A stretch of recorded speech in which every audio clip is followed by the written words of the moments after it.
Na igreja primitiva, as mulheres eram líderes. Para mim, Maria foi a primeira mulher sacerdote. Elas tomavam decisões e participavam das cerimônias do ritual eclesiástico. Uma mulher foi eleita uma bispa. Biblicamente, não há nenhum impedimento para que as mulheres possam exercer o sacerdócio. Aos poucos, esse lugar ficou ocupado só pelos homens. Se existe machismo no século XXI, pode ter certeza que existia também há 2000 anos. O que aconteceu naqueles séculos? Por que as mulheres perderam poder? As mulheres se tornaram as pecadoras, ou as sedutoras, ou as portadoras do mal. Os textos mais anti-mulheres são os textos dos monges católicos medievais. Será que foi a igreja que determinou qual devia ser o papel social das mulheres? O sacerdócio é só para os homens. Existe muito medo diante da presença da mulher. Será que é verdadeira a história que se fala sobre elas nos textos bíblicos? Que modelos femininos a igreja propõe?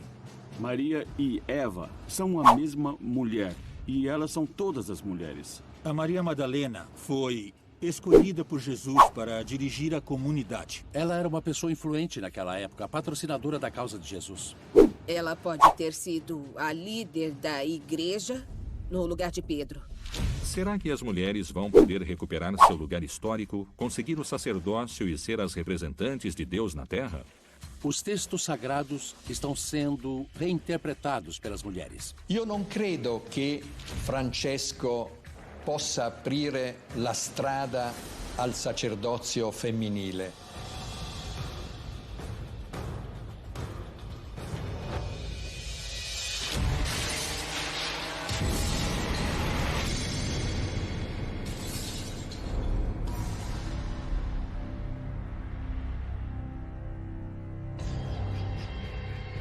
A enorme devoção e os tributos recebidos pela Virgem Maria a tornam uma forte representante feminina para todos os fiéis. Mas por que a mãe de Jesus é objeto de um culto tão enorme numa instituição onde as mulheres não possuem a mesma autoridade que seus pares masculinos? Maria é uma personagem como Jesus. É alguém da tradição. Poderíamos dizer, de uma forma muito básica, ela é a mãe de Jesus. Mas para que mudasse de mãe de Jesus para mãe de Deus, passaram séculos. Séculos de construção histórica, teológica e política.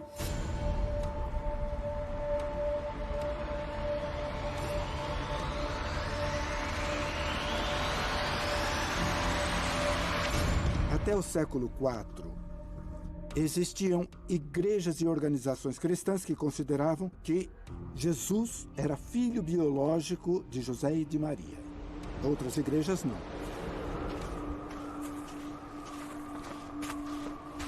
Segundo o Novo Testamento, Maria concebeu Jesus por obra e graça do Espírito Santo.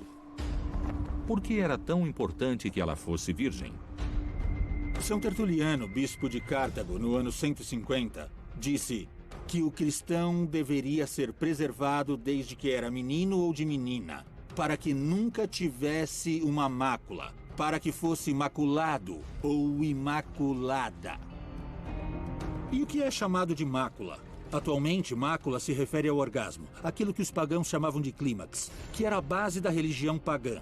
E aí criaram este modelo, em que o cristianismo tinha que apagar tudo que era pagão.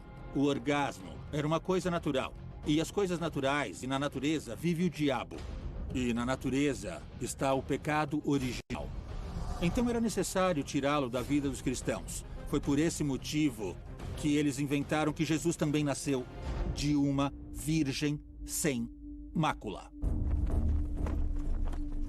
Quando se fala sobre a Imaculada Concepção da Virgem Maria, quer dizer que a Virgem Maria nasceu sem o pecado original. O pecado original é o pecado da soberba, pelo qual Adão e Eva foram expulsos do paraíso. Desde o Gênesis, Eva é a mulher pecadora, a mulher má, a culpada de ter acabado com a harmonia do paraíso. Maria aparece como seu oposto, como aquela mulher que chegou ao mundo para trazer o bem. Maria é a mulher que vence a serpente. que vence a tentação. Por esse motivo, na maioria das representações iconográficas da Virgem, ela aparece pisando numa serpente. Algumas interpretações psicanalíticas poderiam interpretar isso como a negação da sexualidade. O assunto sobre a concepção de Maria é um assunto que realmente se trata de um ato de fé. É um ato de fé entender nesse mundo da razão que uma pessoa possa estar grávida sem ter realizado atos sexuais com seu par. No mundo da razão e das explicações lógicas, isso não é possível. O caso é que a igreja só se preocupou com os seres humanos da cintura para baixo. Para mim, a virgindade significa não ser corrupto. É verdade. A teóloga Elizabeth Johnson fala que nós não deveríamos nos intrometer na sexualidade de Maria. Esse é um assunto privado. O que deveria nos interessar sobre Maria é seu posicionamento diante do projeto do Reino de Deus. Segundo as investigações que foram realizadas, especialmente aquelas feitas pelas estudiosas feministas, o papel da mãe de Jesus no cristianismo primitivo não foi o de uma simples testemunha. Ela é a herdeira das mulheres profetisas do Antigo Testamento. E ela também é a restauradora da memória histórica das mulheres que participaram no processo de reconstrução do povo de Israel. Isso deveria ser mais lembrado do que o fato de Maria ter sido virgem antes, durante e depois do parto. É importante ressaltar que estamos falando de uma mulher que tem um projeto pessoal, de alguém que contribuiu à história com a humanidade de Jesus. Se Jesus, o Filho de Deus, conseguiu encarnar, foi graças à dimensão física que Maria lhe deu. Deus deu a divindade a Jesus e Maria lhe deu a humanidade. Ela o fez real, concreto e histórico. Por que será que se construiu a imagem de Maria pura e virgem acima da imagem de uma mulher lutadora? Se tivesse sido diferente, será que isto teria influenciado o papel feminino ao longo da história? A figura de Maria foi lembrada tradicionalmente como uma mulher que fez o que Deus queria. Virgem, obediente, uma mulher fiel. Uma mulher com características que foram atribuídas pelos homens, escritores do texto bíblico. Isso causou muitas controvérsias. As mulheres que faziam parte do cenário religioso. Porque ninguém consegue chegar à magnitude de ser mãe, esposa e virgem ao mesmo tempo. Isso é uma contradição. Dentro de uma cultura machista, é muito interessante que exista um personagem feminino como uma deidade. Mas que não haja necessidade de um enlace com mulheres como nós na sociedade em geral. Será que a igreja ganhou algum benefício com a institucionalização da imagem de Maria? Qual pode ter sido esse benefício e por quê? Se continuarmos falando de um personagem feminino que vai perdoar tudo, que não vai se importar se você errou, que vai ser uma mulher abnegada e que sempre vai estar do seu lado, nós acabamos criando uma imagem que foi construída a partir de um modelo patriarcal, religioso. Ela é uma figura inatingível, uma figura que não existe. E por isso vai se criar um sentimento de frustração nas mulheres crentes. O peso patriarcal, segundo sociólogos e historiadores, foi decisivo na sua conformação. Será que a história de Maria está marcada por aqueles que a escreveram? Possivelmente, depois de 2000 anos, essa relação esteja mudando. Entretanto, nossa cultura continua sendo patriarcal. Continua sendo misógina, homofóbica, hedonofóbica, porque existe o medo de sentir prazer. Somatofóbica, porque sentimos medo do corpo. E tudo isto nós também herdamos da tradição religiosa, que falava que o corpo era algo ruim e que isso criou culpa em nós. Isso fez com que nós pensássemos no pecado original como se ele fosse a sexualidade. Mas podemos encontrar nos textos da Bíblia que o conceito de pecado não existe. O que existe é o conceito de erro.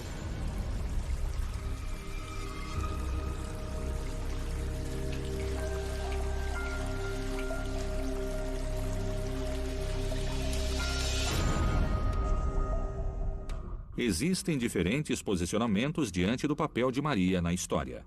Mas esse não é o único caso controverso.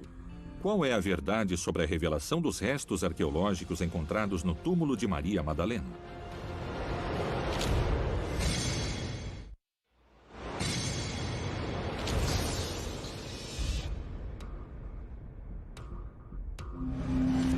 Quem foram as mulheres mais marcantes da igreja?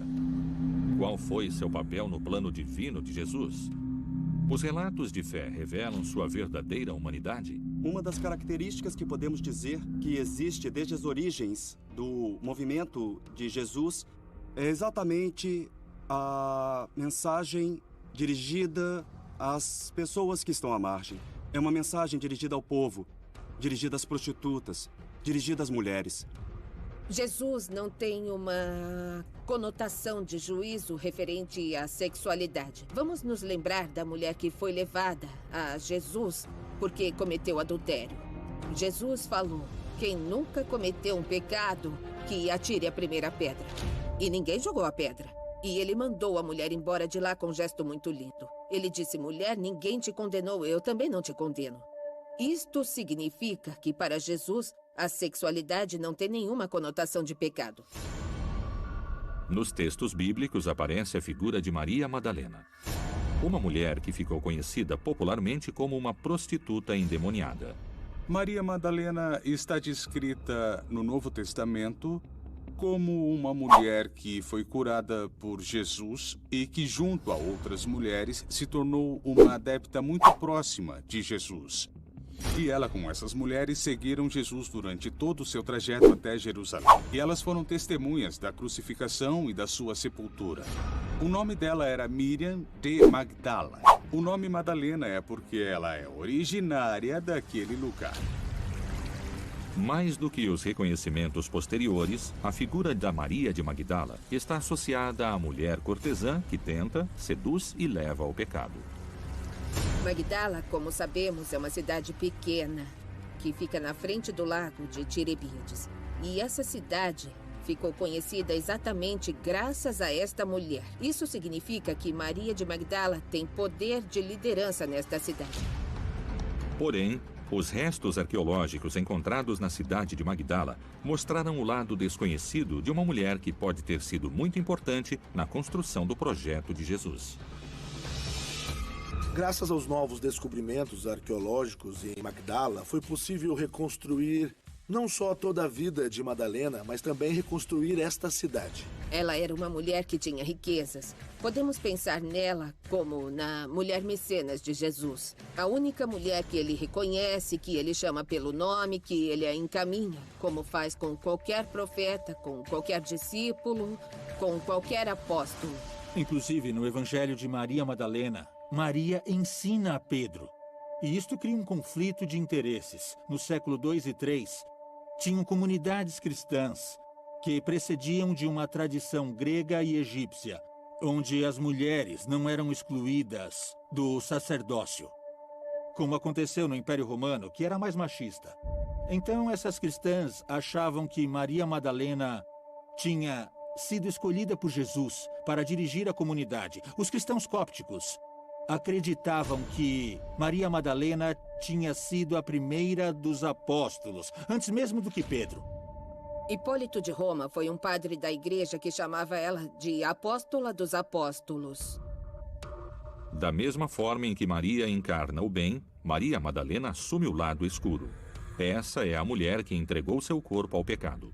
Se existe machismo no século XXI, pode ter certeza que existia também no patriarcado há 2000 anos. Maria Madalena, segundo a leitura tradicional dos homens, era uma prostituta. Os textos sagrados estão sendo reinterpretados por mulheres. A leitura das mulheres tem indícios de que ela era uma pessoa influente naquela época, uma patrocinadora da causa de Jesus. E ela sempre tinha muitas discussões com os discípulos de Jesus, e eles reclamavam com Jesus porque Maria Madalena debatia ideias junto com eles. A igreja sempre considerou Maria Madalena como uma das discípulas mais importantes de Jesus. E atualmente, o Papa Francisco elevou a liturgia de Santa Maria Madalena. O que isso significa? Que ele a colocou no nível dos apóstolos. Que bom que exista o reconhecimento da figura de Maria de Magdala. Mas a mentalidade da sociedade continua pensando em Maria de Magdala como se fosse uma mulher pecadora. Isso significa que a mentalidade da sociedade precisa ser reconstruída, porque no âmbito religioso, as mulheres passaram a ser as pecadoras, as sedutoras, as portadoras do mal ou as responsáveis pelo pecado do mundo. Uma das perguntas que surge relacionada ao vínculo entre Jesus e Maria Madalena é: qual era a sua verdadeira relação? Eles eram amigos? Eles tinham um vínculo político? Ou eles eram marido e mulher? Nos evangelhos, vamos ver que ele está sozinho. Vamos ver um Jesus solteiro. Isso seria muito estranho, porque um homem judeu, na idade em que ele estava, deveria estar casado, ter filhos. Inclusive, fala-se que Maria Madalena poderia ter sido a mulher dele. E fala-se que eles tinham um filho. Eu não fico escandalizada. Não vou dizer que Jesus e Maria Madalena não tiveram relacionamento. Era a coisa mais normal do mundo. O povo judeu e seus rabinos têm hábitos muito especiais. E uma coisa que se conhece sobre os rabinos é que eles não podem ser tocados pelas mulheres que não sejam suas esposas. Seria muito curioso, porque se eles tiveram o mesmo relacionamento, a primeira coisa que Jesus teria dito para ela seria: não encoste em mim.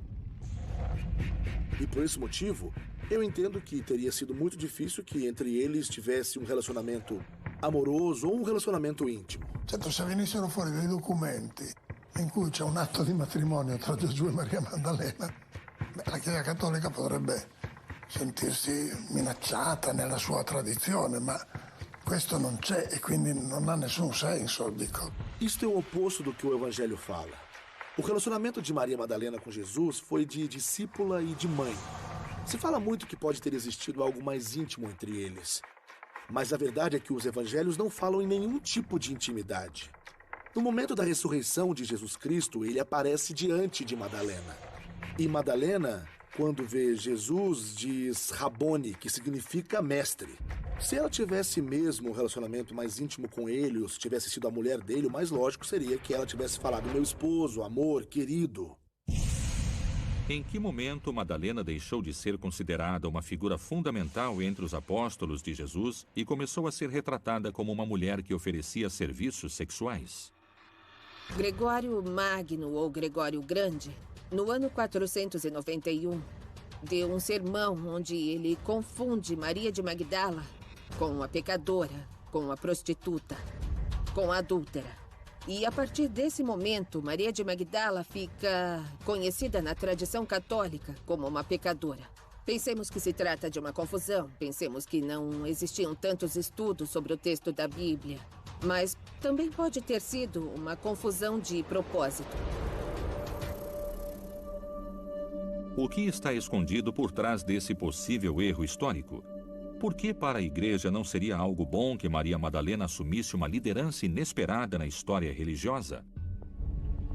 Os estudiosos do texto, os exegetas e as exegetas, descobriram que na comunidade primitiva tinha 3 tipos de liderança para acompanhar ou dirigir a igreja. A liderança de Pedro, apoiada por Tiago, e a liderança de Paulo. Mas a liderança de Maria de Magdala estava apoiada por Judas e por Tomé, outro dos apóstolos. Então, acredita-se que Maria de Magdala exercia uma liderança importante na comunidade e que, para tirar a liderança dessa mulher, eles acabaram colocando a interpretação do texto de Gregório Grande, associando ela a uma mulher pecadora ou prostituta. Desse jeito, Maria de Magdala ficaria desprestigiada na história da Igreja Católica.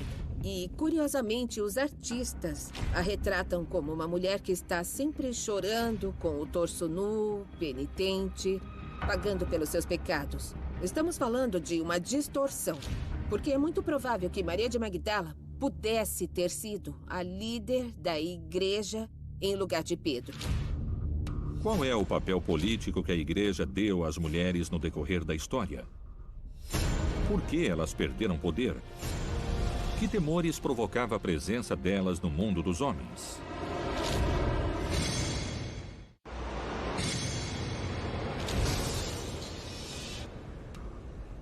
Se a Virgem Maria foi uma figura influente politicamente, atenta aos movimentos sociais do seu tempo, e Maria Madalena foi fundamental como mecenas do plano político de Jesus, o que se esconde por trás do pensamento social que parece ignorar quais foram os papéis femininos no projeto de Jesus?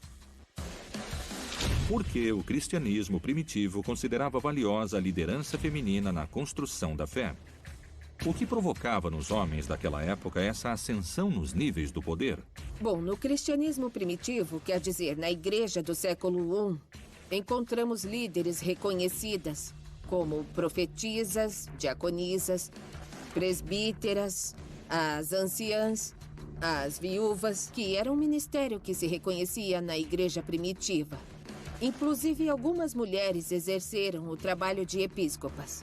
Nos textos de São Paulo, curiosamente, podemos encontrar muitas mulheres diaconisas sendo líderes e que foram escolhidas por Paulo. Curiosamente, o papel das mulheres, tanto no Antigo Testamento quanto no Novo, é muito importante. De alguma forma, quando Jesus morre, todos os homens fogem assustados, aqueles que enfrentam, que vão ao sepulcro para procurar Jesus são mulheres.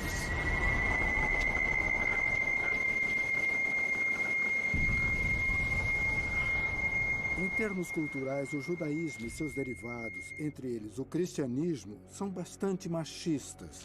Os textos, podemos dizer assim, mais anti-mulheres de todos os textos, são os dos monges católicos medievais. Isso quer dizer que existe muito medo diante da presença da mulher. E por isso existem tantos textos agressivos contra a mulher.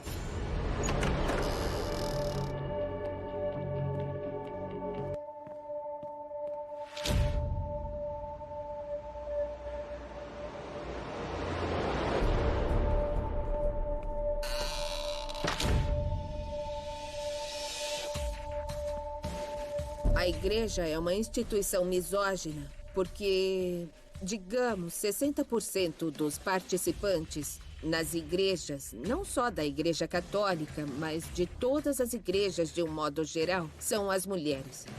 Mas nós nos tornaram consumidoras de religião, não participantes dela e não capazes de liderá-la.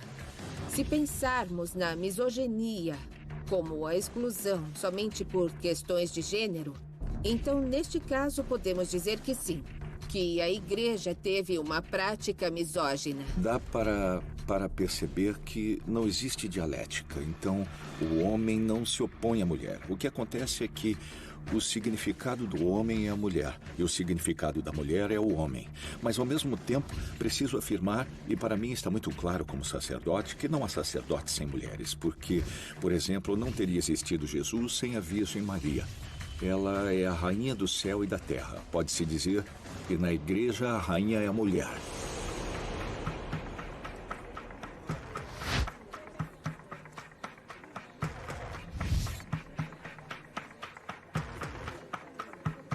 Não, é muito claro que não. Quando ele conseguiu colocá-las no seu grupo e quando conseguiu receber ajuda econômica por parte delas, Lucas disse às mulheres que ajudaram Jesus economicamente. Então, ele não as acolheu porque estava interessado no dinheiro, mas porque elas faziam isso voluntariamente, porque elas enxergavam uma mensagem libertadora para as mulheres. E toda vez que Jesus curou uma mulher, essas mulheres ficavam do lado dele e elas falavam dele. Elas foram suas patrocinadoras ao longo do caminho. No ano de 1950, quando a igreja começou a reconhecer que existem doutoras em igreja, a primeira doutora em igreja é Teresa Ávila, que foi reconhecida muito tarde.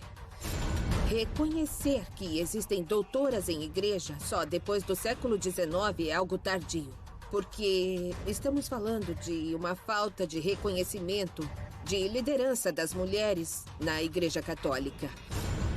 Será que esse reconhecimento tardio das mulheres dentro da igreja é um reflexo do lugar que foi outorgado a figuras fundamentais como a Virgem Maria? Colocaram ela como intermediária. E mais do que ser uma intermediária, ela é a mestra. É aquela que tem que nos ensinar, que tem que nos anunciar a salvação. Para mim, ela é uma mulher completamente digna, capaz de fazer com que entendamos o que é o sacerdócio numa mulher. Para mim, Maria é a primeira mulher sacerdote. Quando nasceu Jesus, ela deve ter falado: este é meu corpo e este é meu sangue. Essa narrativa é uma mensagem para as mulheres que querem aceder ao sacerdócio feminino. Existe alguma passagem na Bíblia que certifique que elas nunca poderão conseguir esse lugar na igreja? Em nenhuma página da Bíblia está escrito que só os homens podem ser sacerdotes. Isso é um assunto institucional da igreja como instituição.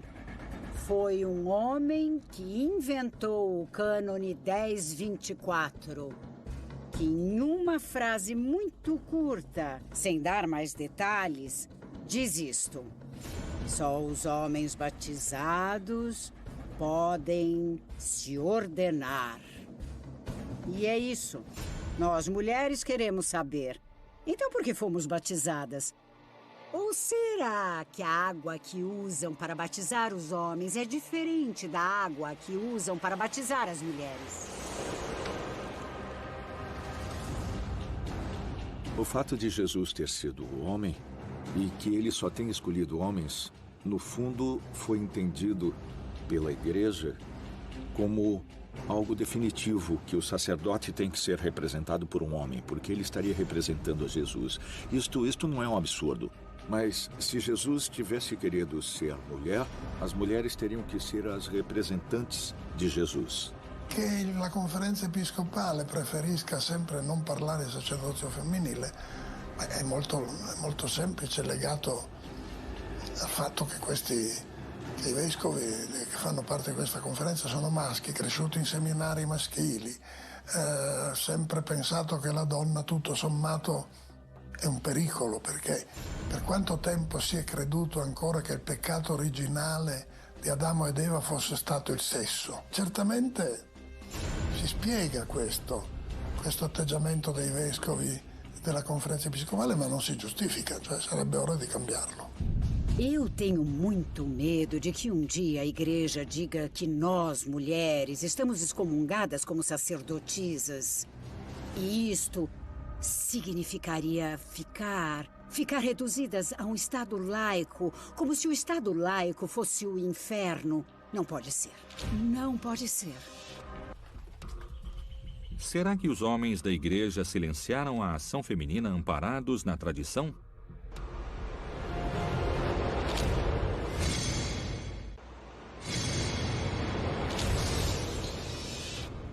O trabalho intelectual, social e político das mulheres na igreja foi ficando esquecido com o passar dos séculos. Houve uma intenção de que isso acontecesse? Jesus acreditou nas mulheres e na sua capacidade política para realizar seu projeto divino. Porém, seus sucessores negaram às mulheres um lugar na igreja. Por que só os homens podem se tornar sacerdotes?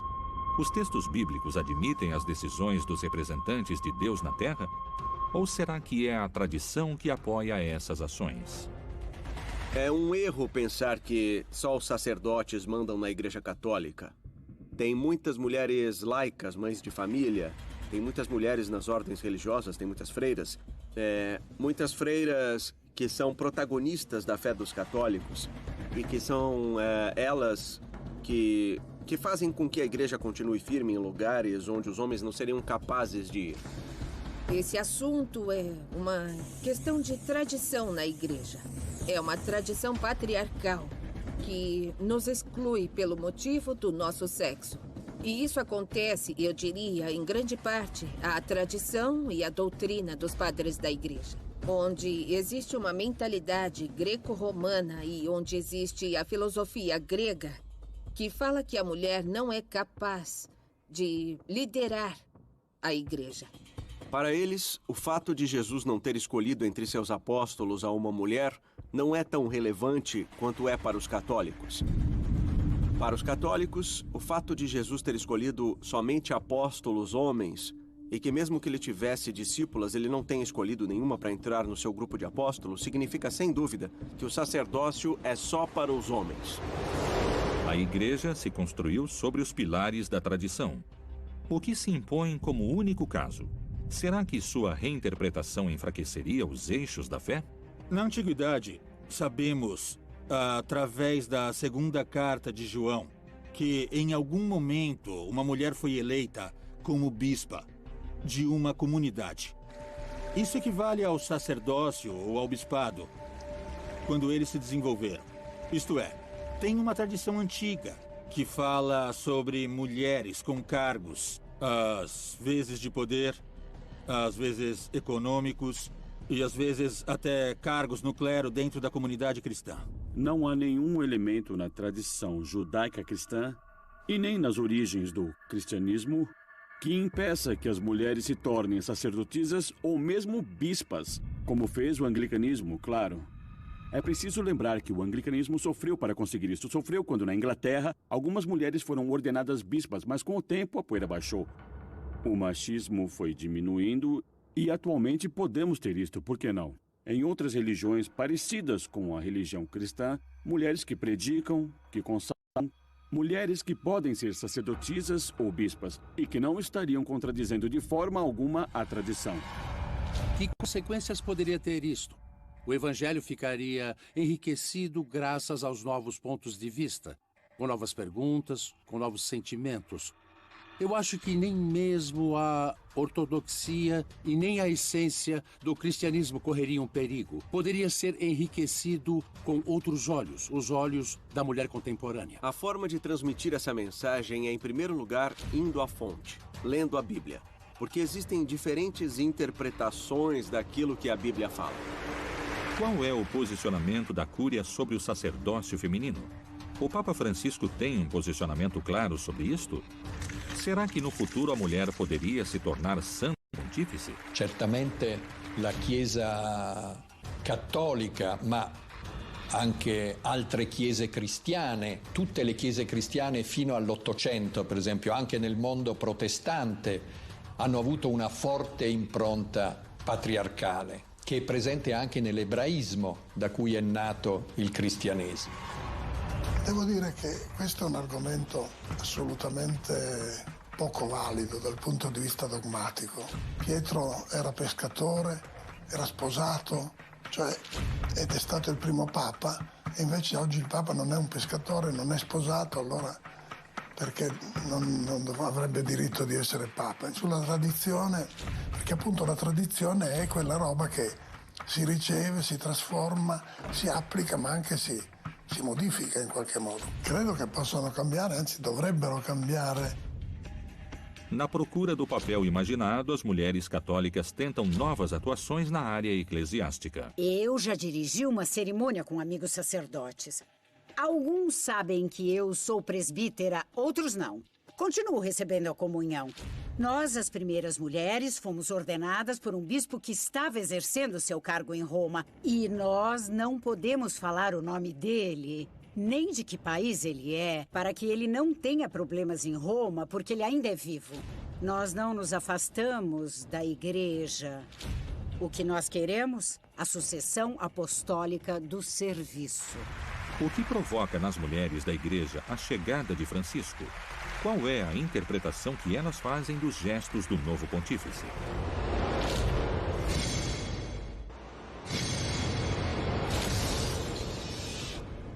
O papel desejado por Jesus para as mulheres da sua igreja está longe ou próximo do espaço que seus herdeiros dão atualmente às filhas de Deus.